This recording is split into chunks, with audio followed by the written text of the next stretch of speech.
فيك مستر البريزيدنت دكتور فتحي حسن الملكاوي، وبارك الله في الجميع، وتعازي للجميع وللعائلة وللأسرة ولعائلة المعهد العالمي للفكر الإسلامي ولكل العائلة الكبيرة، أي كل المسلمين وكل محبي وقراء الدكتور عبد الحميد.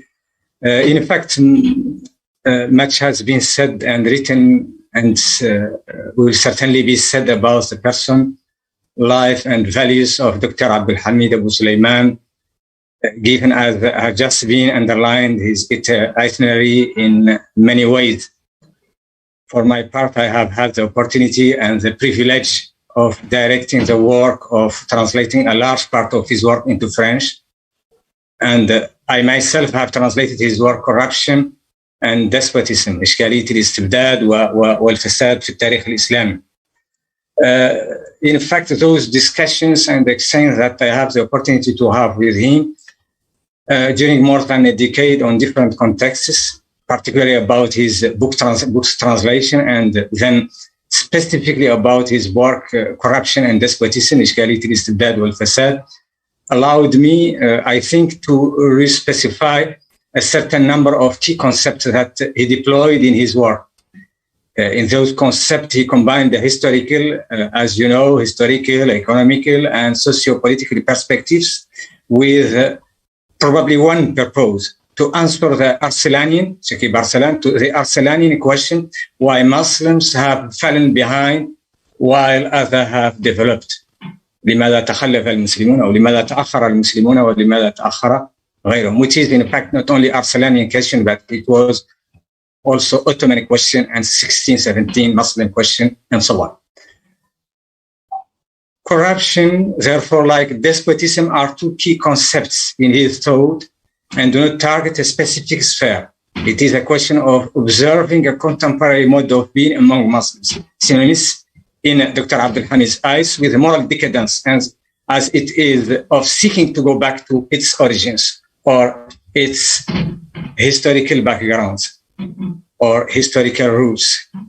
Both despotism and corruption are for Dr. AbdulHamid, first of all, moral facts, which have both for cause and consequence a degeneration of the behavior of Muslim individuals and societies, with, of course, the practical and material implications that this engenerated.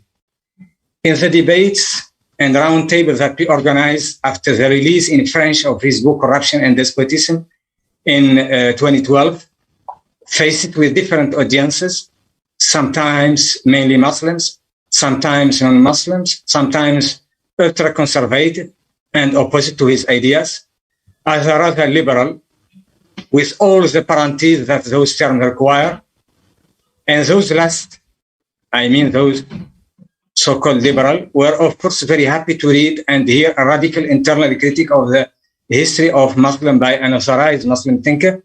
And I could still measure up to how much he has the courage of his idea, but he has also the patience, as just mentioned by Dr. Anas, the patience and the pedagogy. It is not a matter of persuading others of changing their ideas at all costs.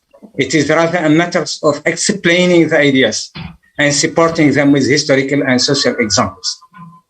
I have even sometimes heard him rely on the arguments provided by his interlocutors to better clarify his ideas. Anecdotally, I remember that the distributor of our books in Brussels had informed me of the opinion of a bookseller about two books, Corruption and Despotism and the Quranic Worldview. It was reported by the distributor, and I quoted from memory, that the bookseller said, "We cannot allow such work to circulate." By coincidence, at the time, we organized a video conference roundtable on one of Dr. AbdulHamid's later work. It was, to our surprise, that the bookseller was with us. And he didn't, of course, miss the opportunity to vehemently voice objections. But the session was about to end. Suddenly, AbdulHamid proposed to the audience to extend the session to give the opportunity to this bookseller and another speaker who wanted to ask questions to leave only satisfied.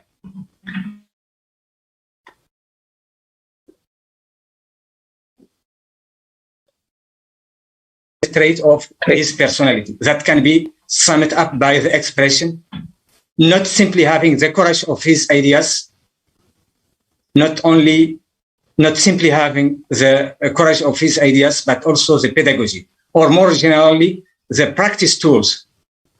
Ideas are obviously not worth much regardless of their intrinsic strength if they are not carried by men and they are not shared and promoted by them.